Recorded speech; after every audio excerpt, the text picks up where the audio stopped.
Football fans, what's going on out there? And welcome to another edition of Field Vision, brought to you by War Room Sports in conjunction with Sports Kings. I'm one of your hosts, Devin McMillan. I'm here at the round table with the brother B. Austin of War Room Sports. Woo! Let's get to chopping this table. All right, we got Damon from GridironTribune.com. Hey, what's going on, fellas? Football season over. Baseball season is upon us, which means I need to go buy a box of Kleenex. No doubt. We're Mets fan here, so we might need to get about four. We might need to get about 4 boxes of Kleenex. Yeah, you're gonna need a few. We got Frank from Sports Kings. Yeah, now that the football season's over, I got my Giants gloves on, ready for a nice wide receiver workout, see if they're hiring. We got Fred Purdue, heavy in the games. Football season's not over. I had National Signing Day today. That was fun. And we got my man Jimmy. Condolences, good brother. War Room I Sports. appreciate the condolences, man. You know what I'm saying? Jimmy, the basketball historian, is in the building. Let's go.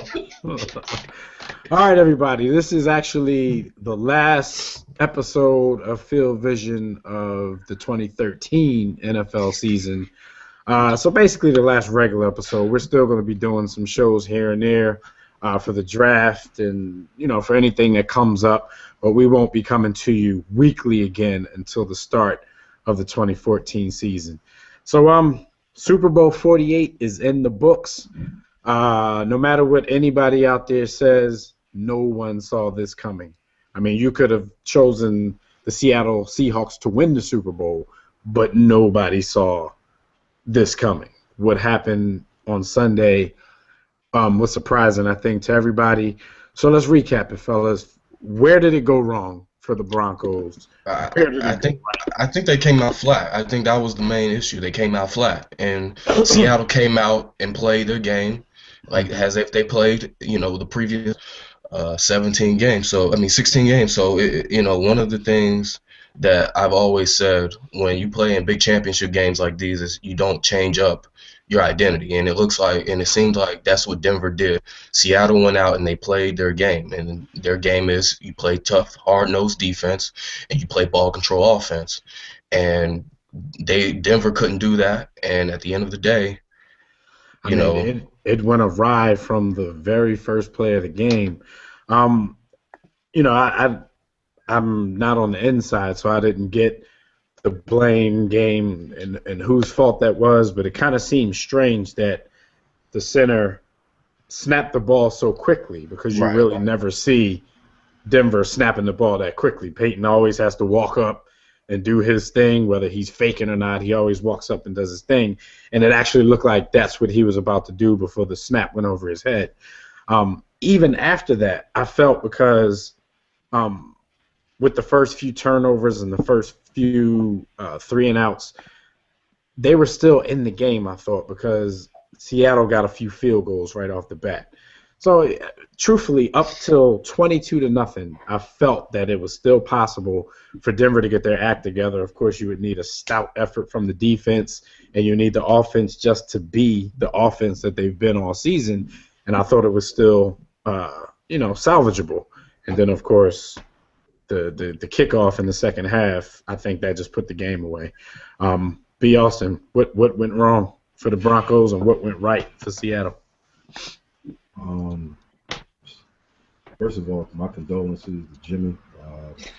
I was riding with you, brother. I definitely wanted to see your Broncos succeed.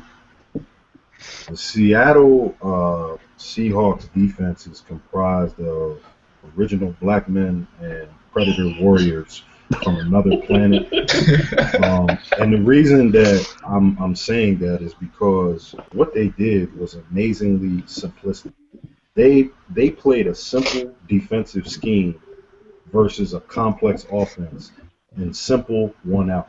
They ran cover 1 robber, and they ran cover 3 with 1 deep safety and the corners bailing, keeping all of those crossing routes in front, and then they just broke on the ball because I'm a better athlete than you. That was an amazing performance, and the fact that they could do that and bring pressure Cliff Averill looked like he's going to the Hall of Fame in 5 years. I mean, somebody lay a hat. They still not blocking him. He's still lined up in the Denver hat. And actually, be also like Richard Sherman admitted to what you just said in some of his post-game interviews. They were just jumping the routes a lot. I mean, he said in the second half they had kind of figured out Peyton's hand signals, but even before that, he said, they were jumping a lot of routes and being aggressive. I don't know what that is. But this time it's not me. It's not me. It wasn't Fred's ringtone. It wasn't me. It wasn't me. It wasn't me. All right. Anyway, he was talking about how they were jumping the routes, and he admitted that if Denver would have maybe switched it up a little bit and ran some double moves, they would have been exposed. But it just seemed like Denver was just so fearful of the aggression. Everything went underneath. And their receivers Fear of the black man. Even after they caught the ball. It takes time for a double move to work. Yeah, True. yeah. That's the main point I wanted to bring up. The first thing, those shallow crossers, they would let it happen in front, and then they just run up on them. And the East-West, king of the East-West, they would just run up on them and take everything in their pockets. Everything. The first thing that went wrong, though. The first thing that went wrong in that game for the Broncos is that I hope that every Broncos offensive lineman check bounced when they went to cash it because they did not show up. Exactly.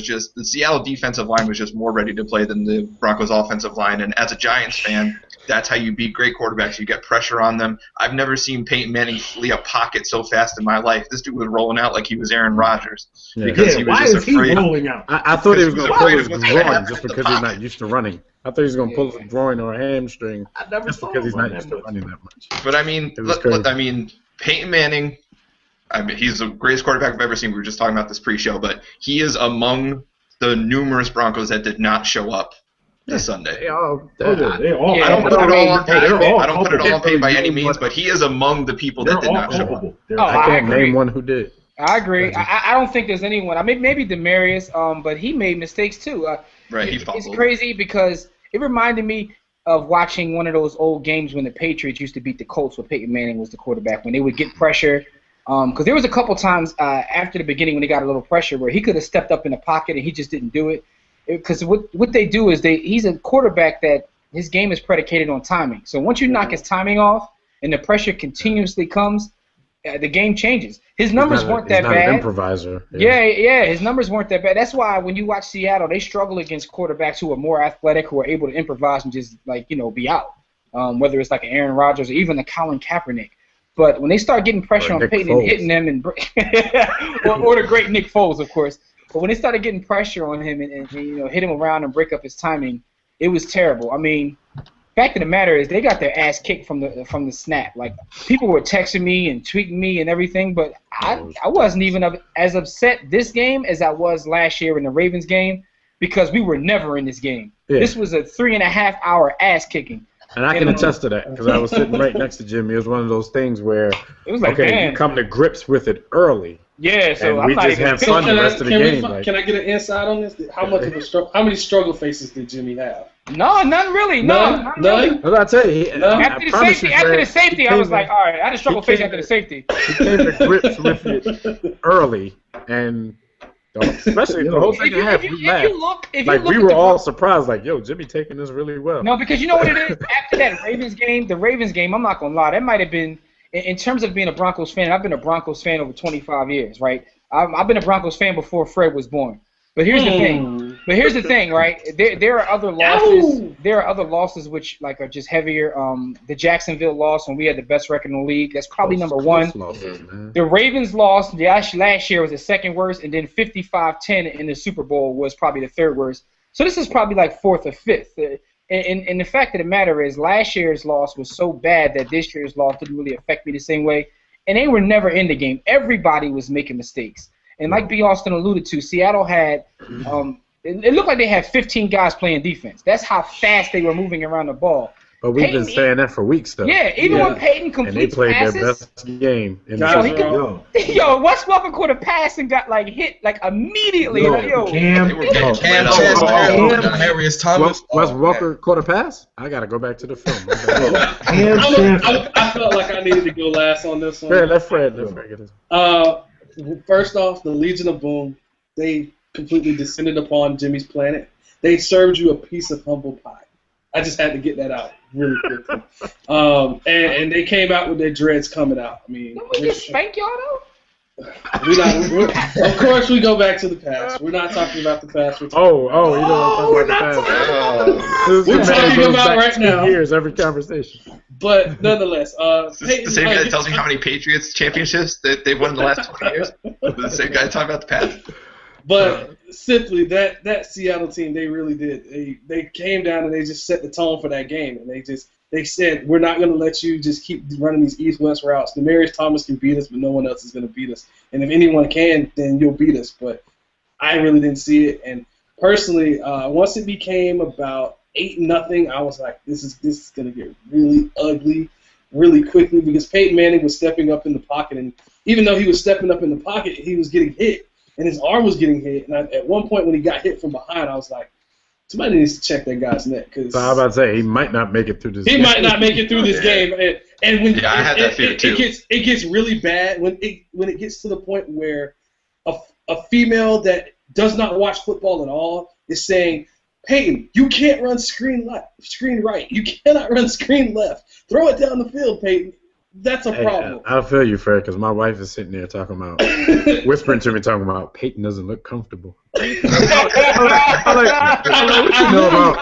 know about looking comfortable? My fiance is sitting next to me, and she's like, Peyton's footwork doesn't look all that great right now. And it really, I was know like, more than we think. I was like, in my mind, I'm like, what about? You really do. I just want to interrupt really quick because I feel like the story just throughout the week on not only what we're talking about now, but throughout the week in the media has been about the Broncos. Let's just get one thing straight. No team was beating the Seahawks the way they played that Sunday. The other 30 teams in the league would have got blown out. I agree. Definitely. I'm about that action, though, boy. I got multiple texts saying, "Oh, if the Patriots were in there," I'm like, the Patriots would have gotten destroyed. Everybody would have got destroyed. And while they we're played talking, literally flawless on defense. Frank, that's a great point because yo. Even the running game, like they ran up on Noshan Moreno and patted his pockets down and took his candy. They took this man's lunch money. No, but Frank, you know how in sports, we speak in cliches a lot, but I really this was one of the greatest examples of force of will that I've ever seen. It wasn't just by one player, but that Seattle defense. I mean, the game was so out of hand and those guys played so well that you didn't really notice Seattle's offense because they didn't have to do much. As a matter of fact, if you look at Russell Wilson's numbers, most of his numbers came when they were already up 30. They padded his stats. He had one of the greatest passer ratings in Super Bowl history, but I sat there the whole time Russell Wilson really didn't do much to this It didn't game. Feel like it at all. It didn't feel like it at all because everything he did well from a passing standpoint happened after the game was already out of hand. I really think they forced it because there was a point where the game was well in hand. They could have just given the ball to beast mode and Turbin for the rest of the game, but Russell Wilson had 94 yards at that point and no touchdowns. So I really didn't think they wanted him to go out like that statistically in a win. They didn't want him to have a Trent Dilfer. I don't know. They didn't want him to have a Dilfer. They didn't want him to have a Roethlisberger Part 1. I don't know if that's the case, or that's just the way they coach because they do that a lot. And even after that point when he had over 200 yards, they were still going for it on fourth down in the fourth quarter. They bought that action, boss. I think at that point they didn't want to give up any more yards. They wanted to keep the dominance even on the stat sheets. I honestly felt like that game could have gotten into the 60s. It could have gotten into the 60s. I want to take the time to shit on Denver's defense a little bit here because Russell Wilson made a pass. Speaking of beast mode, I don't mean to interrupt. Go ahead, bro. I know you was getting ready to go ahead, but speaking of beast mode, Jermaine Kearse had some kind of beast mode type of run. No, it was the pass from Wilson to Kearse, and 5 of the Denver defenders converged, and he just said, "Listen, little man. Get out of here. Look here, little man's little man. Look here, little man. He broke 5 tackles and got into the end zone. 5 tackles. All right, but listen, this is a big part of the story going into the game was a lot of people, a lot of fans, a lot of people in the media kept trying to tie this one game to Peyton Manning's legacy. You guys know how I feel about that. And just like you guys just mentioned, no team was going to beat the Seattle Seahawks that evening. Peyton Manning didn't play well, in my opinion, but like we discussed, prior to coming on, nobody from Denver's offense besides maybe Demaryius Thomas with a bunch of meaningless catches played well. By the way, separated his shoulder by halftime. So I'm going to stick with my assessment that I made on the pregame show that we had on our podcast, prior to the game. Win or no win, I still think at this point Peyton Manning is the greatest quarterback that I've ever seen. We talk about championships, and that might be a product of the Michael Jordan era. Y'all know what I'm talking about, inside joke. Because, we talk about who has championships. And the way people speak about Peyton Manning, we kind of act as if he's never won the Super Bowl before. So, I don't know. I think, people want to separate it. He's the greatest regular season quarterback of all time. If that's what you want to do, so be it. But regular season games are played for a reason. Nobody in the record books holds the records that they hold without playing in the records. Two things to that. Society. Two things to that, Dev. Like, first off, in terms of who showed up for the Broncos, man, and the great philosopher Keith Sweat's voice, nobody. But listen, though. second to that is Peyton Manning has won one championship. I mean, give him a break. Yo, Brett Favre won one championship and spent the rest of his career throwing the ball to the other team. Yet he gets a pass. I mean, he stalked young ladies and did everything. He's a drug addict, but he gets a pass for everything because he won the one championship, which he wouldn't have won without a kick returner or Reggie White dominating the line of scrimmage. But that's either here nor there. But Peyton Jimmy is he's a victim of his own greatness because a lot of those other guys, one is enough. They were like, okay, did he win a championship? And this is true. This is true. When you're considered the greatest of all time, you're expected to win a lot. If that's the case, then the whole who's the best quarterback, conversation, then we not even talk about Dan Marino. And quite frankly, Dan Marino versus Joe Montana is the past era of Tom Brady versus Peyton Manning. And quite frankly, if you ask me right now who I'm going to take, either Montana or Dan Marino, I'm going to take Dan Marino because, quite frankly, ask Jimmy. Wait, hey, Damon, you remember when I said it took me a while to finally admit that I think Peyton Manning is the greatest quarterback of all time? Correct. Ask Jimmy and ask B. Austin who that person was. This man that I wouldn't admit he was better than. This is a Dan Marino Stanley. Before Dan Marino and Drew Bledsoe, Stanley was the greatest quarterback I'd ever seen.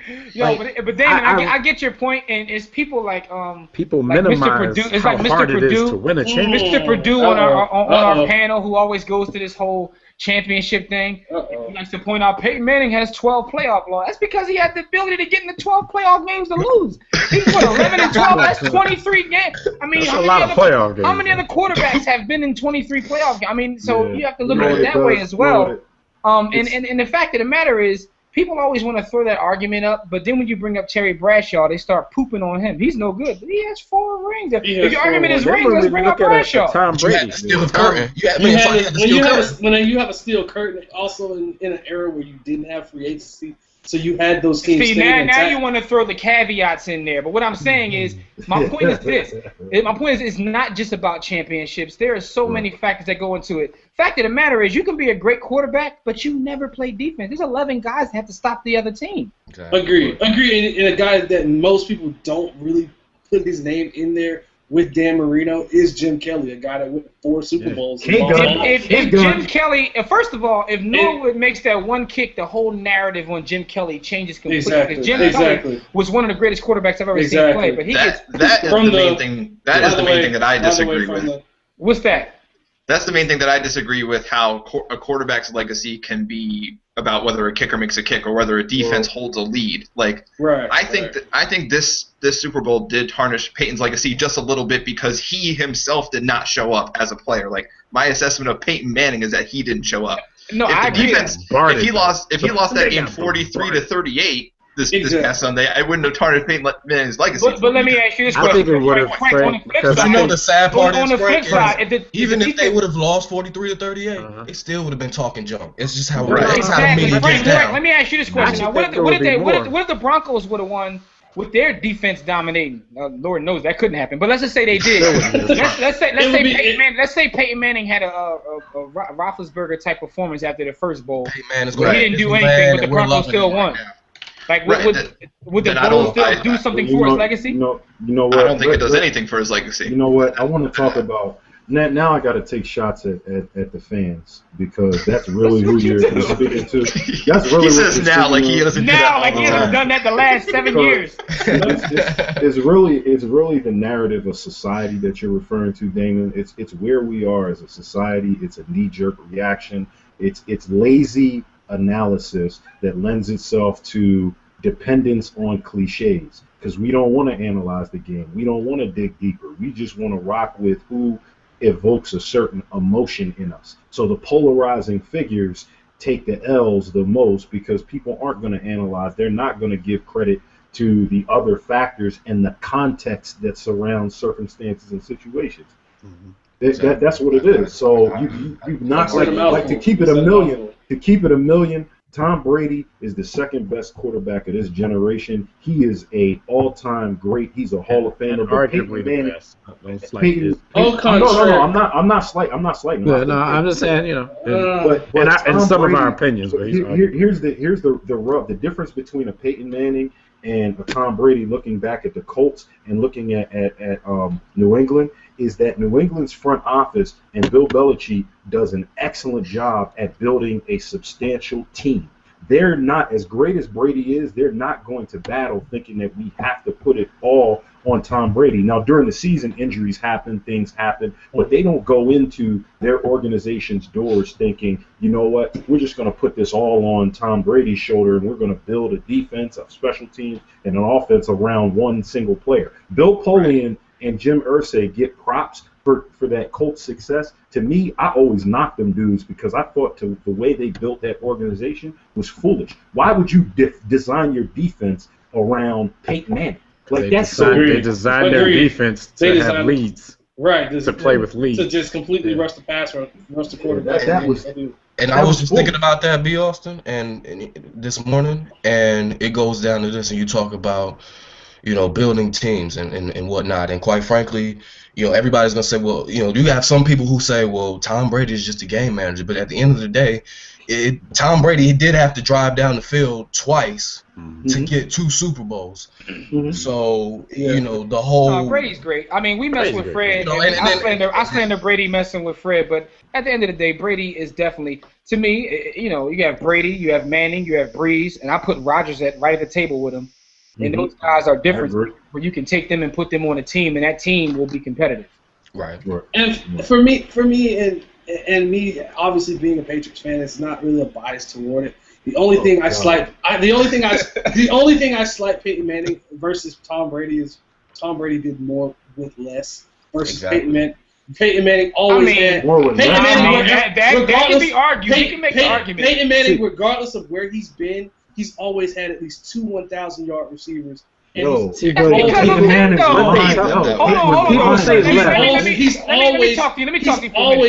great talent on the outside. It's funny how. Hold on though. It's funny how even if you look at this Broncos team, let's just go with recent history.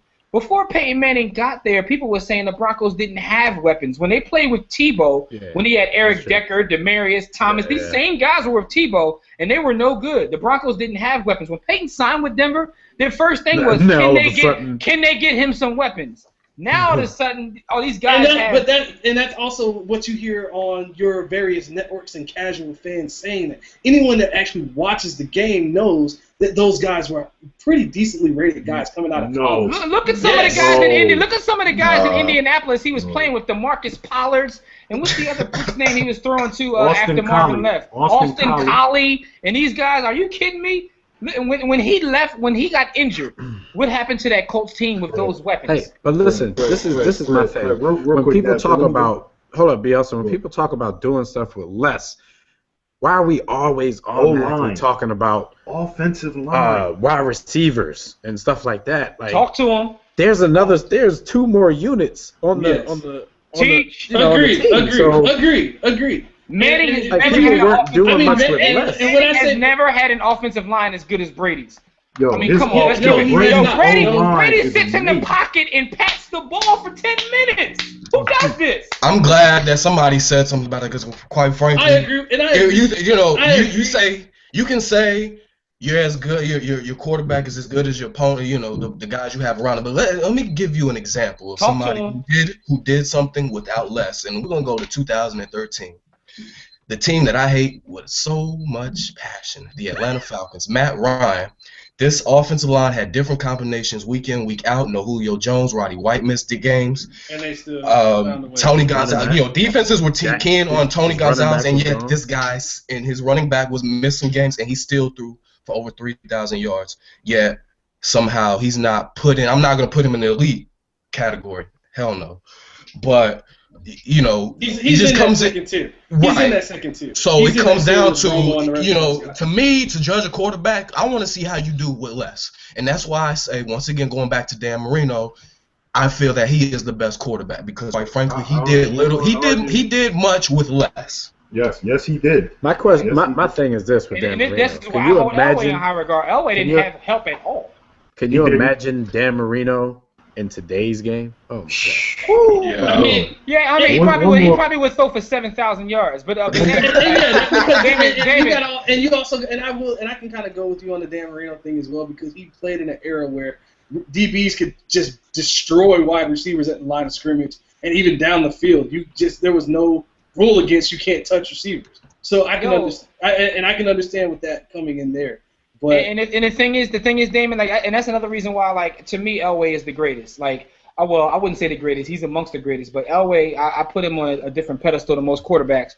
Because when you look at the help he had, he had Vance Johnson. Yo, people talk about he had the three amigos. They had a cute nickname, but they have 1,000-yard season in their career amongst all 3 of them. They had a nickname because they were catching passes from John Elway, he was throwing Orson Mobley, Gaston Green. Are you kidding me? Some of the players that he played with, Elway went to before he even won a Super Bowl. He went to 3 Super Bowls and didn't have another Hall of Famer on the entire team. Mecklenburg. Elway got Hall of Famers coming. Elway got a lot of later on when he got Terrell Davis. No, I'm saying, but that's what I'm saying. When he got a little help, he took him. He won 2 chips. That's honestly the hardest thing to assess, though, when you're analyzing sports and especially football. Because it's the ultimate team sport. It's the ultimate. You don't know. I don't know if Eric Decker's good or not. I honestly don't know how good Eric Decker is or if Peyton Manning makes him that way. I'll be curious, if he signs somewhere else in the offseason, how he does. You know what I mean? So I do think that's the hardest thing to assess. For what it's worth, Eric Decker did have a solid year. The guy, what's that guy's name? That guy. When he was quarterback, he actually had a solid year. He had a solid year. Yes. Damn, I'm a Tebow fan, man. Don't disrespect my man Tebow. My man Tim Tebow doing T-Mobile commercials now for. I don't have no disrespect towards Tim Tebow as a Gator. But in the NFL, that's a whole different story.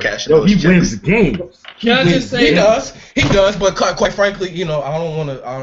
I like it. Play to win the game. He also sells prepaid phones. A lot of them. Can I just say his throwing motion is still awful. Yo, if I can go even back in a commercial, it's still awful. But let's keep it in perspective, fellas.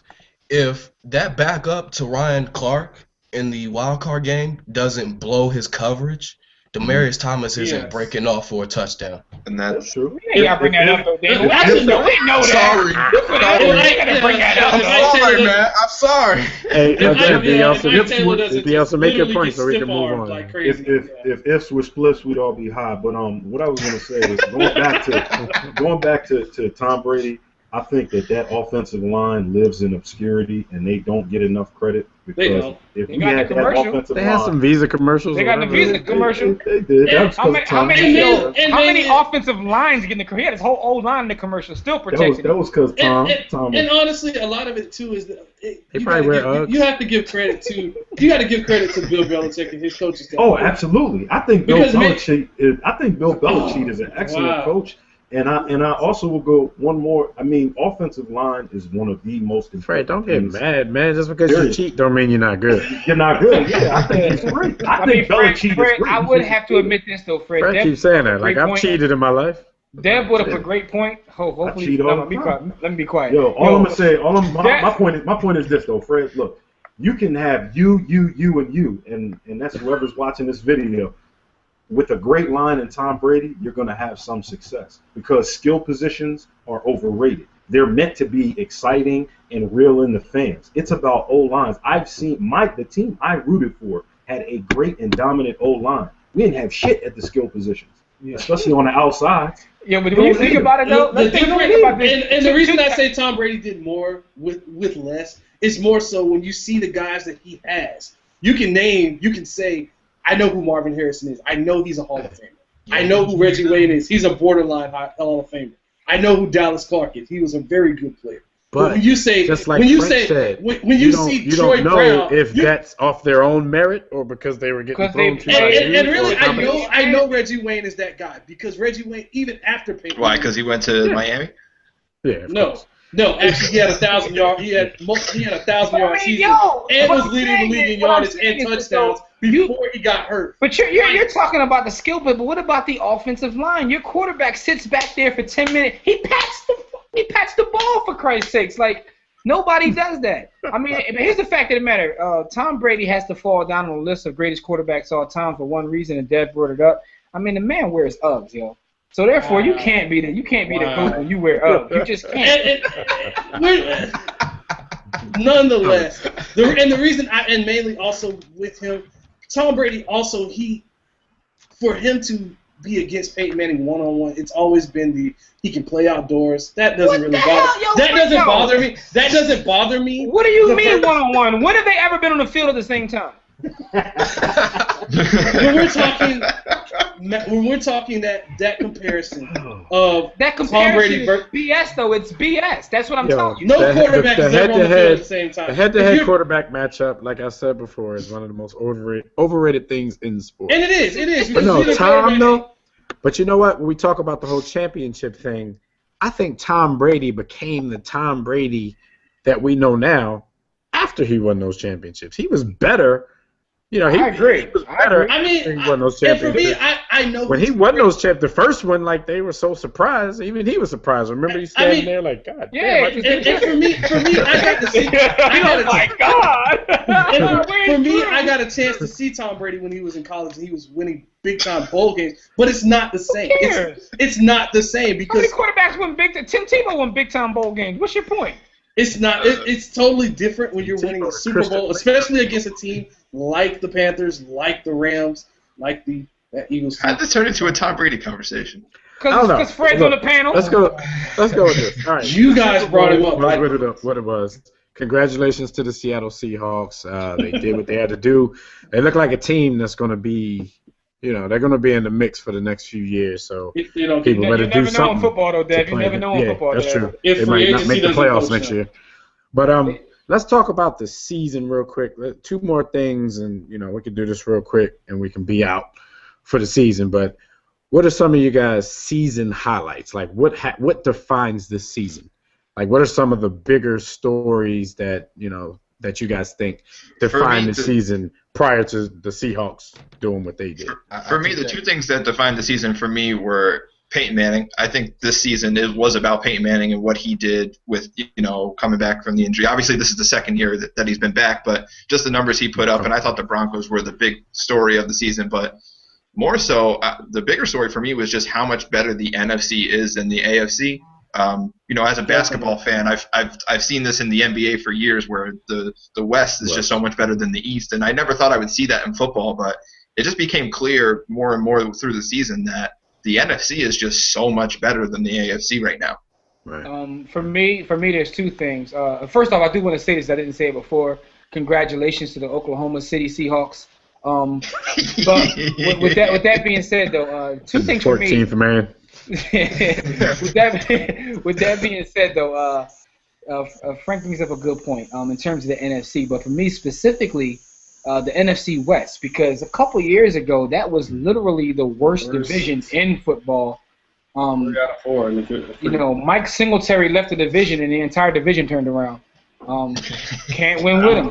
Can't do it. Won't do it. Can't win with him. But that division, and also the second thing for me was the Panthers turnaround, because when they started the season, I was like, oh, another one of these seasons. And Riverboat Ron, pulled the dice out, started shooting craps, turned it all around, won Coach of the Year, and they took another step forward. So I'm looking forward to see whether they take that next step next year or whether they take a step backwards, because in football you just never know, which is why this, I'm not pissed about the bowl, but I am pissed because it means my next season for my squad is really meaningless again. And how do you bounce back from that after bouncing back from the Ravens game? You see what I'm saying? So yeah, maybe I don't know. Not that you guys are are a young team or anything, but maybe he's just taking those steps. Maybe next year be that year. No, man, I ain't with that, man. I don't have to take no steps. You gotta take some steps at some point. Well, you just said it. Seattle was 7-9 a few seasons ago. Yeah, and they took that was their first step. They made it to the playoffs at 7-9. 7-9, and then Seattle took one step. The playoffs and they won a game. They took one big ass step. They took some big steps. Seattle might not be. That defense may get better. But they also may get pillaged. You start losing coaches for better jobs and losing players in free agency. Especially along both of those offensive and defensive line. Big time. Teams like Jacksonville start overpaying like second-tier players on the Super Bowl team. What stood out to me? Jimmy mentioned the NFC West. I got to give shout out some props to the AFC West. True. Because they were just as terrible. Last year and a few years ago. Hey, Broncos won the division at 8-8 a couple years ago. Yeah, so they got 3 playoff teams. But what I noticed, with the NFL basically trying to phase defense out of the game, defense still prevailed. Not just in the Super Bowl, but if you look at some of the teams who made it far and put up the best fight, that NFC Championship game was 2 teams that both had nasty defenses. I think either one of them could have, prevailed in that game, made it to the Super Bowl, and possibly won. The old adage, the old cliche, offense sells tickets, defense wins Super Bowls. So I just want to give those teams that are still playing, hard-nosed defense in a time where the NFL really wants you to pull flags. I want to give props to the Seahawks, the 49ers, because by all accounts, from what Denver did in the Super Bowl, the real Super Bowl was played 2 weeks ago. So this is true. Panthers. And the Panthers who made it far.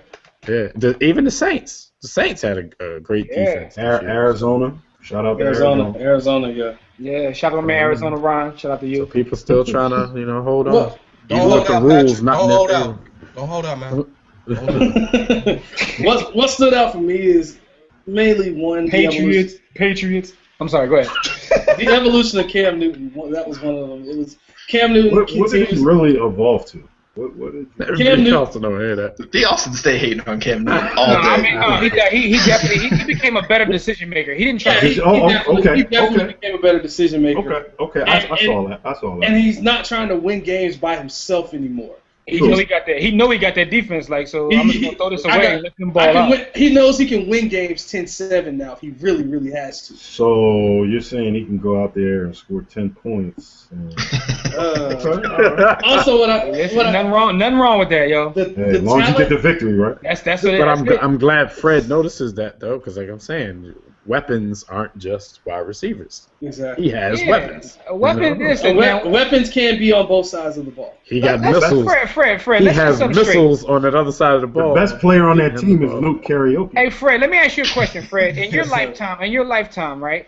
Or this past decade or whatever, who has been the best wide receivers? No, I said your lifetime or this past decade, whatever one you want to go with. Who have been the best wide receivers in football? I'd have to go with a guy named Terrell Owens. Okay. Randy Moss. Give me three. Randy Moss, and I got to go Calvin Johnson, man. It's hard. How many rings they got? All right, now how many rings they got amongst all of them? And I know you get. I know you went. I knew you were gonna. But that's my point. Larry Fitzgerald. The best receivers never get all. Andre Johnson. Because the thing about it is, even Seattle, who just won the championship, when we were knocking them the beginning of the season and during the season, we were like, in order for them to take we were all saying they need weapons. He's throwing the Doug Baldwin Hills. He's throwing Jared Curse, whatever you want to call him. Like, yo, look at the dudes he's throwing to, and they still, they're Super Bowl champions. Golden Tate. Percy Harvin, who gets a concussion every 2 times he touches the ball, he gets a concussion. He gets a concussion, yeah. So what I'm saying is, like, it's a dependent position, man. Dependent quarterback and wide receiver are very dependent upon one another. Yeah, I mean, I think wide receiver is more dependent. I mean, the quarterback can throw to anybody he wants. Your receiver can be a bum. The game is one of the I know. Danny Amendola's a part. The game is one of the trenches, and that's both of them. Because even the season the Broncos had, when they played their best ball, is when their offensive line dominated. When my man they got dominated. And when for me, same thing. For me, T.O. played his whole career with Vince Young.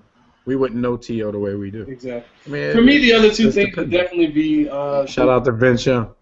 Would definitely be. You really know. I ain't got no money for you. You really know who the Dallas Cowboys are at this point.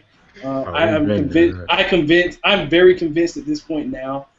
Jerry Jones, as long as he's here, it's already been known. He needs to fire himself. He needs to fire himself. The Cowboys are literally 139 and 139 since 1997. That tells me everything I need to know about. Hold on, B. Austin. Yo, Fred, come on, man, with your random years, yo. Fred will pull any year out to make his point. And the reason I get your point. Since winning the Super Bowl, they are 500 since winning. No, I get your point. But Fred, you know you're the ultimate troll of the entire internet. Fred will pull out any day. He'll be like, as of April 1967, they are this. He'll go to a year to make his point. I want you to know that, man.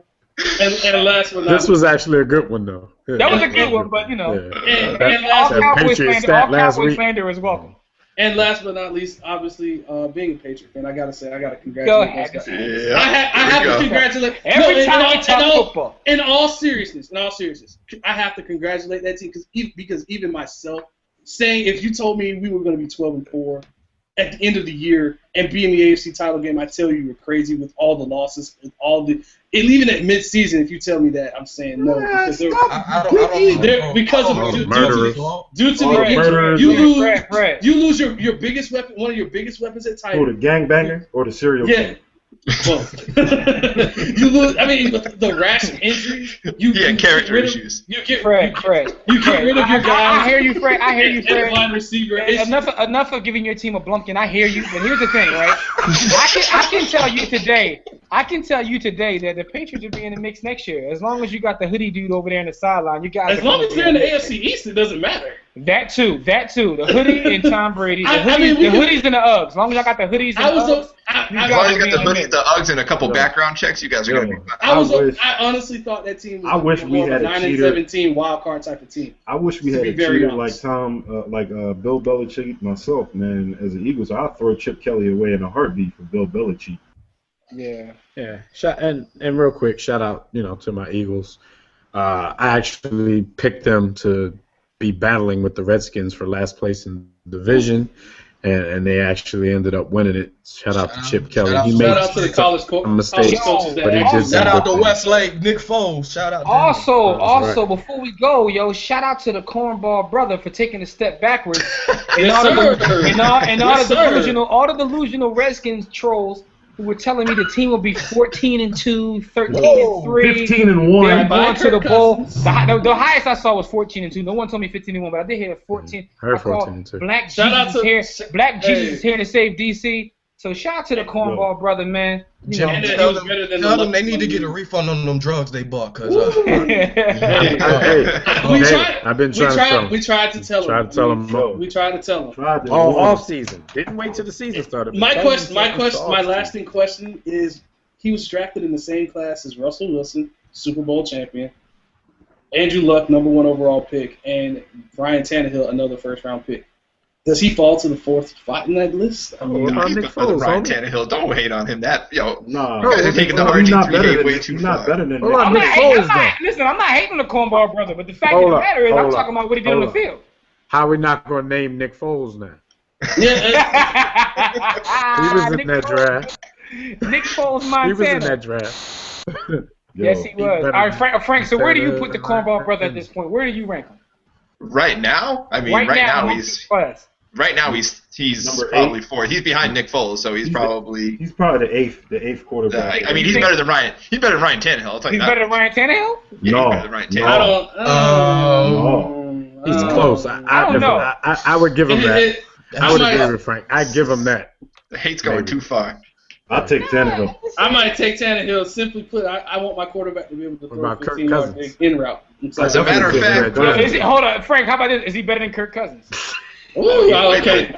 He's way better. He's way Matter of better than fact, Kirk Cousins. Kirk Cousins came in I'm and gonna did do. I'm gonna jack. do Dev's job for it. And I'm gonna segue right into the last segment. You want bold Sure. predictions for the 2014 season? Bold Bounce back prediction. season for RG3. He's gonna. Oh, Yeah, he's coming. He's coming. The hate is real. So- He's coming. now I want to say this. I want to say this. Put Frank. onto the operating table. I want to say this.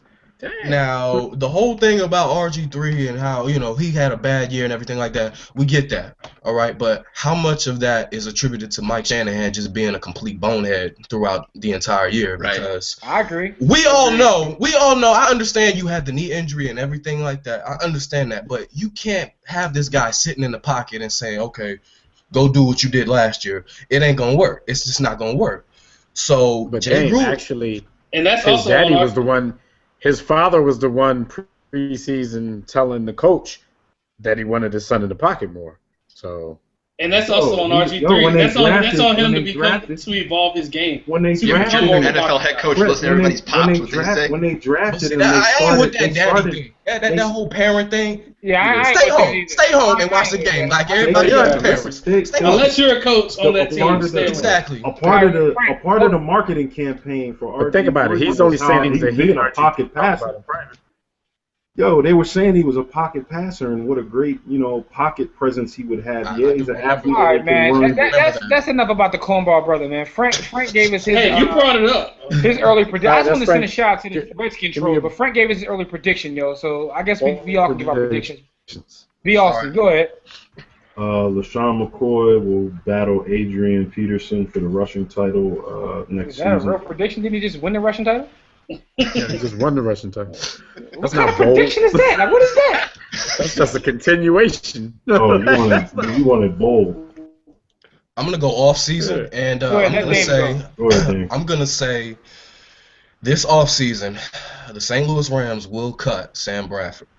He is owed. He will be owed $17.6 million Damn. for the 2014 Teddy season. Bridgewater? Now, Well, that's Johnny the thing. Football. The only way I feel that he will That's stay, insane. the only way I feel Bradford will stay, obviously, is if he renegotiates his contract. Now, quite frankly, you playing in that division, if you're saying Bradford, I'm kind of going to go the LeBron route and take the easier route. You know?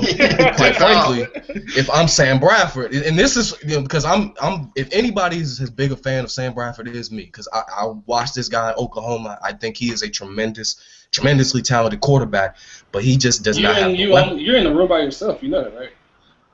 Hey, No, I think he know- could ball. I think he all right. But you know what? The thing is, before he Austin tore always his ACL, defends him. but the thing He's is, done before he champion. tore his ACL, He was. he had a career mark in completion percentage, interceptions, touchdowns, and yards, and then he tore the ACL. So the thing now is, if you're St. Louis, you want to say you're thinking, okay, well, can we give this guy one more year and expect him to match those numbers again, and that's where it comes down to. For $17.6 million, I don't see that happening. And if I'm Sam Bradford, I just don't want to I don't want to play San Francisco and Seattle two times a year. So basically, Damon's saying Sam Bradford was watching the Super Bowl and he had his agent on the phone like, yo, you gotta get me the F out of here. I'm done with this. I'm not trying to get hit like Peyton Manning. Who else has a bold prediction? Bold prediction? Bold prediction for me would be the New York Jets actually challenge the New England Patriots for the AFC. You would love that. You would love that, so we can stop pointing out how bad he always has to somehow make it about his Patriots. You guys hear him talk about the Jets, but we all know it's not about the Jets. It is about the Jets because Rex Ryan did. Everyone dogged him and that Jets team going into this year. They were going to be the worst team in the NFL. They deserved it, though. You're like they didn't deserve it. They were not, and Rex Ryan did a very good job of managing that team. Yes, they didn't make the playoffs, but I think they'll make that leap. Defensively, that team is going to get better. Eventually, I think Geno Smith may come around. I think that team. For what? Come around to what? I'm sorry, that ain't happening. I'm going to quote B. Austin. B. Austin said that Geno Smith is headed for bumdom. Geno Smith may come around.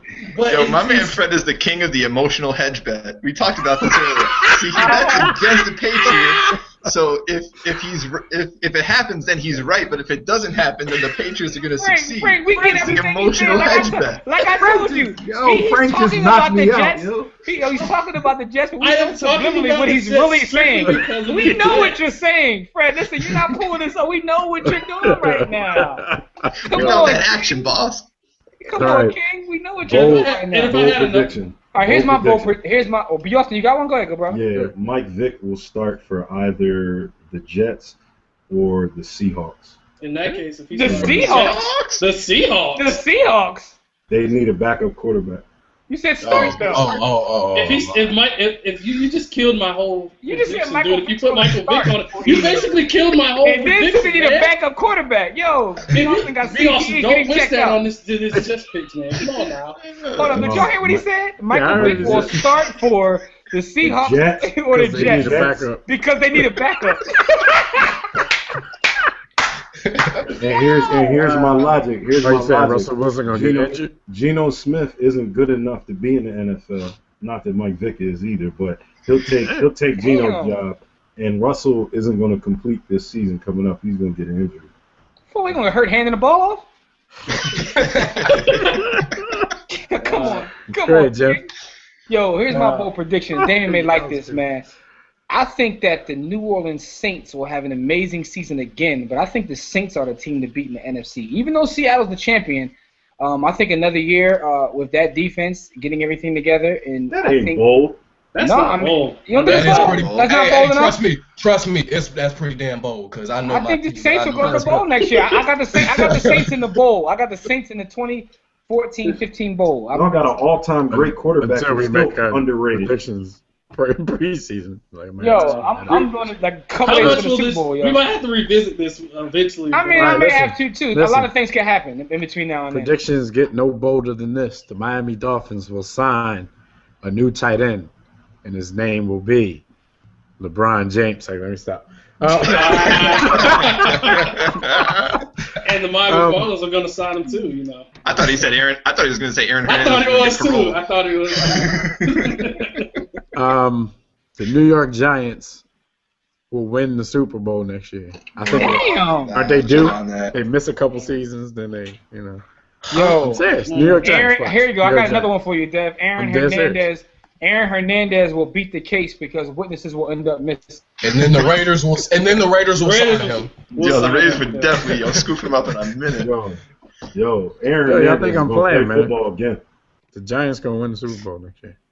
Hey, Frank wants to hear that. I hear it. He don't want to hear it, but he wants to hear it. I'm not disputing that. I just feel that the past three then we go back to the Seahawks, and the reason why I give credit to the Seahawks, and I feel because they ran through everybody. These last two Super Bowl teams, they're just boring. They just boring. Seahawks won't make the playoffs. Ravens and Giants are boring. And now, when they won the titles, I didn't say, well, they were boring. I don't think they should be given the championship ring. But they just boring. So that's just boring. If I had one more, I would probably. Let's see. Hold on, everybody. Let's listen to this and see what he's really saying. Come on, Fred. Come on, Fred. What are you really saying? I think the Texans may bounce back. I think they possibly going to be that Chiefs team that goes from that winning 2 games to making the playoffs, because that team still has talent. Sure, they too talented to be that. And if they draft the right quarterback and maybe Matt Schaub stays on for one more year and teaches this guy how to play, whoever it is, that team has talent. I learned how to play quarterback from Matt Schaub. What are you going to teach somebody else? All right, Frank, let's break this down. He's saying that because he thinks the Patriots will play them somehow in the playoffs. I was just going to say. Now, you see what you're doing there, yeah. And if I have to make a prediction, Johnny Manziel's that guy. Okay. All right. Hometown guy. Bold prediction. Teddy Bridgewater ain't shit. But wow! We will discuss this later. I know that Fred and Dev are on opposite coins when it comes to Bridgewater. I'm just trolling. I'm just trolling Fred right now. Dev hasn't bought in. Fred thinks I think he'll be alright, but I think you're getting a little too much props right now. But look, man, this show's long as hell, so we gotta go, man. The last one, man. You gotta make it epic, man. It's been a great. I ain't gonna say great. It's been a very good 2013 NFL season. I mean, I'm looking forward to next season already. Like, I wish it wasn't over. It's gonna be sad times around here, but you guys make sure you keep checking for us, because, like I said earlier, we're gonna do some stuff around draft time, and then we'll be back at you regularly, in late August once the season is about to start. But fellas, it's been nice. It's been great. Stay up, Cleveland. Draft time. Don't. You on suicide watch? You'll be all right. You'll be all right. Jimmy's cool. Yeah, I got him. I'm talking about Cleveland, Ohio in general. Just Cleveland. Cleveland. No murdering anybody, Gronk. Please don't. Please don't.